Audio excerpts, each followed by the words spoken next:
Hello friends, welcome back. ഇന്ന് നമുക്ക് ഈ സിമ്പിൾ ആൻഡ് ടേസ്റ്റി ആയിട്ടുള്ള സാൻഡ്വിച്ച് എങ്ങനെ ഉണ്ടാക്കാമെന്ന് നോക്കിയാലോ. അതിന് വേണ്ടിയിട്ട് ഞാനിവിടെ ഒരു ബൗളിൽ 4 പീസ് ബോൺലെസ് ചിക്കൻ എടുത്തിട്ടുണ്ട്. അതിലത്തേക്ക് ഉപ്പ്, മഞ്ഞൾ, മുളക് പൊടി, മല്ലിപ്പൊടി, garam masala, pepper, soya sauce, tomato sauce ഇതെല്ലാം ചേർക്കുക. അളവെല്ലാം ഞാനിവിടെ കൊടുത്തിട്ടുണ്ട്. ഇനി ഈ ചിക്കൻ നന്നായിട്ടൊന്ന് മിക്സ് ചെയ്ത് കുറച്ച് ടൈം മാറ്റി വെക്കണം. ഞാനൊരു 10 മിനിറ്റ് 15 മിനിറ്റ് അങ്ങനെ മാറ്റി വെച്ചിട്ട് ഇനി ഞാൻ കുറച്ച് വെജിറ്റബിൾസ് എടുത്തിട്ടുണ്ട്. ഞാനിവിടെ ക്യാബേജ്, ക്യാരറ്റ്, ഓണിയൻ, ടൊമാറ്റോ, ക്യാപ്സിക്കാണ് എടുത്തത്. എൻ്റെ നേരത്തെ ചിക്കൻ മസാല ചേർക്കാൻ മറന്നുപോയി, അതും കൂടി ചേർക്കണം. പിന്നെ ഇതാ ഞാൻ വെജീസെല്ലാം ഒരു ബൗളിലാക്കിയിട്ട് അതിൽ ആവശ്യത്തിന് ഉപ്പും 1 ടീസ്പൂൺ പെപ്പർ പൗഡറും ചേർത്തിട്ടുണ്ട്.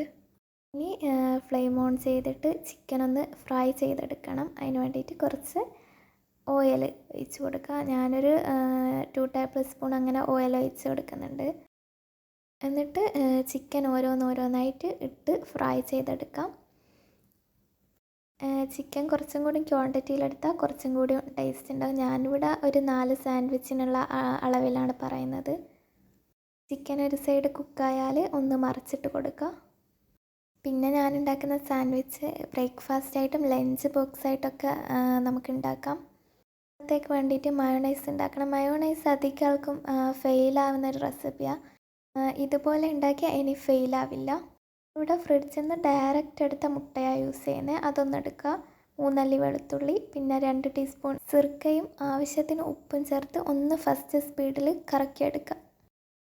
എന്നിട്ട് കുറച്ച് ഓയിൽ ചേർക്കുക. ഞാനിവിടെ 1/4 കപ്പ് ചേർക്കുന്നുണ്ട്. നിങ്ങൾക്ക് വേണമെങ്കിൽ 2 ടേബിൾ സ്പൂൺ ചേർത്താൽ മതി. എന്നിട്ട് ഒന്ന് ഹൈ സ്പീഡിൽ പെട്ടെന്ന് കറക്കിയെടുക്കാം. കുറേ സമയം ഇട്ടടിക്കറ്, പെട്ടെന്ന് കറക്കിയെടുക്കണം. അപ്പം ഇതൊരു വൈറ്റ് കളറിൽ കിട്ടും. പിന്നെയും 1/4 കപ്പ് ഓയിൽ ഒഴിച്ച് കൊടുക്കുക. എന്നിട്ട് വീണ്ടും ഹൈ സ്പീഡിൽ അതുപോലെ തന്നെ അടിച്ചെടുക്കണം. പിന്നെ കുറച്ച് ഓയിൽ ചേർത്താൽ മതി. എന്നിട്ട് പിന്നെയും ഒന്ന് ഹൈ സ്പീഡിൽ കറക്കിയെടുത്താൽ മയോണൈസ് റെഡിയാവും. നിങ്ങൾക്ക് തിക്നെസ് നല്ലോണം വേണമെങ്കിൽ കുറച്ചും കൂടി ഓയിൽ ഒഴിച്ചിട്ട് ഒന്നും കൂടി കറക്കിയെടുത്താൽ മതി. ഞാനിവിടെ ഈ ഒരു തിക്നെസ്സിലാണ് എടുക്കുന്നത്. ഇത് നമുക്ക് മന്തീൻ്റെ കൂടെയും ഇതുപോലെ സ്നാക്സിലും എല്ലാത്തിലും യൂസ് ചെയ്യാം. നല്ല ടേസ്റ്റാണ്. നിങ്ങളിനി മയോണൈസ് ഉണ്ടാക്കുമ്പോൾ ഇതുപോലെ ഒന്ന് ഉണ്ടാക്കി നോക്കണം. ഇങ്ങനെ ഉണ്ടാക്കിയാൽ എന്തായാലും ഫെയിലാവില്ല. ഞാൻ പറഞ്ഞ കറക്റ്റ് മെത്തേഡ് തന്നെ ഫോളോ ചെയ്താൽ ഇതുപോലെ നല്ല മയോണൈസ് കിട്ടും.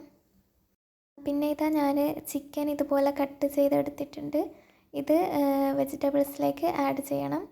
ഞാൻ പിന്നെ ഇതിലത്തേക്ക് 2 ടേബിൾ സ്പൂൺ മയോണൈസും 2 ടീസ്പൂൺ ടൊമാറ്റോ സോസും ആഡ് ചെയ്തൊക്കെയായിരുന്നു.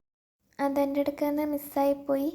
ഇനിയൊരു ബ്രെഡ് സ്ലൈസ് എടുത്തിട്ട് അതിലത്തേക്ക് മയോണൈസ് സ്പ്രെഡ് ചെയ്യുക. എന്നിട്ട് ഈ ഫില്ലിങ് വെച്ച് കൊടുക്കുക. ഈ ഫില്ലിങ്ങിന് ഷവർമേൻ്റെ ഫില്ലിങ്ങിൻ്റെ സെയിം ടേസ്റ്റാണ്. എന്നിട്ട് വേറൊരു സ്ലൈസ് എടുത്തിട്ട് ഇതുപോലെ ആക്കി വെക്കുക. അതുപോലെ തന്നെ അടുത്ത ബ്രെഡും ചെയ്യുക. ആദ്യം ഒരു സ്ലൈസ് എടുത്ത് മയോണൈസ് ഇതുപോലെ സ്പ്രെഡ് ചെയ്യുക. എന്നിട്ട് പിന്നെ ഫില്ലിങ് വെച്ച് കൊടുക്കുക. ബ്രെഡ് കൊണ്ട് ക്ലോസ് ചെയ്യുക. പിന്നെ ബാക്കിയുള്ളതും അതുപോലെ ചെയ്തെടുക്കുക. ഞാനിവിടെ 4 സാൻഡ്വിച്ചാണ് ആക്കുന്നത്. ഇനി ഇതുപോലെ ഒരു ഫ്രൈ പാൻ വെച്ചിട്ട് അതൊന്ന് ചൂടാക്കുക. എന്നിട്ട് അതിലത്തേക്ക് നെയ്യോ ബട്ടറോ ആഡ് ചെയ്യുക. എന്നാൽ കുറച്ചും കൂടി ടേസ്റ്റ് ആയിരിക്കും. അതില്ലെങ്കിൽ സൺഫ്ലവർ ഓയിൽ തന്നെ ആഡ് ചെയ്യാം. പിന്നെ ഒരു കാര്യം പറയാൻ വിട്ടുപോയി. മയോണൈസിന് സൺഫ്ലവർ ഓയിൽ തന്നെ യൂസ് ചെയ്യണം. എന്നാലാണ് പെർഫെക്റ്റായിട്ട് കിട്ടുള്ളൂ. ഇതുപോലെ ബ്രെഡ് ഇങ്ങനെ വെച്ച് കൊടുത്തിട്ട് ഒരു സൈഡ് കുക്കായാൽ അതങ്ങ് തിരിച്ചിട്ട് കൊടുക്കുക. അങ്ങനെ 2 സൈഡും ഇതുപോലെ ബ്രൗൺ കളറാക്കിയിട്ട് എടുക്കുക. നിങ്ങളെടുക്കുക ടോസ്റ്റർ ഉണ്ടെങ്കിൽ അതിലിട്ടിട്ട് ടോസ്റ്റ് ചെയ്താലും മതി. ഞാനിപ്പോൾ ഇങ്ങനെയാണ് ചെയ്തെടുക്കുന്നത്. ഒരു സൈഡ് കുക്കായ ഇതുപോലെ തിരിച്ചിട്ടിട്ട് 2 സൈഡും കുക്കാക്കിയിട്ട് എടുക്കുക.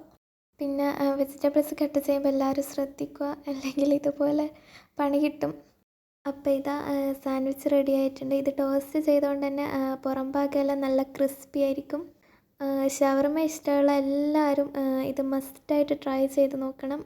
നല്ല ടേസ്റ്റാണ്. അപ്പോൾ വീഡിയോ ഇഷ്ടമായാൽ ലൈക്ക് ചെയ്യുക, ചാനലൊന്ന് സബ്സ്ക്രൈബ് ചെയ്യുക. അടുത്ത വീഡിയോ കാണാം. ബൈ.